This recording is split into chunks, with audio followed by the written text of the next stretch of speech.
ह्या घेवड्याच्या शेंगा आईने माझ्यासाठी आणल्या होत्या. माझा मंगळवारी उपवास होता ना त्याच्यासाठी. पण मला काही तो इतका संपणार नव्हता, म्हणून घरात खाडीची छोटी कोळंबी होती.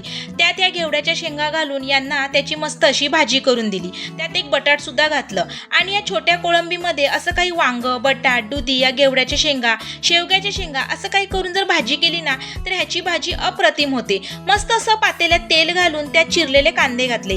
कांदा व्यवस्थित परतल्यावरती त्यात लसूण, मिरची, कोथिंबीरचा ठेचा घातला. तो सुद्धा व्यवस्थित परतून घेतला. मग यात हळद, मसाला, काश्मीर लाल मिर्च पावडर, चवीनुसार मीठ घालून ही खाडीची कोळंबी, बटाट आणि घेवड्या ह्यात टाकून व्यवस्थित असं मिक्स केलं आणि 5 मिनिटासाठी तरी झाकून ठेवलं. 5 मिनिटांनी हे पुन्हा असं मिक्स करून यात घेवडा आणि बटाट शिजेपर्यंत मी पाणी घातलं. व्यवस्थित मग शिजवून घेतलं. 15 ते 20 मिनिटं मंद गॅसवरती हे चांगलं शिजून जाते. आता या शेवटी आगळ घालून पुन्हा 5 मिनिटासाठी झाकून ठेवलं. मस्त खाडीच्या कोळंबीची भाजी तयार आहे. आता आमच्या इथे या छोट्या कोळंबीला कोणबट म्हणतात. तुमच्याकडे ह्याला काय म्हणतात हे मला कमेंट करून नक्की सांगा. तर भेटू पुन्हा. तोपर्यंत चॅनलला पण सबस्क्राईब करून ठेवा. धन्यवाद.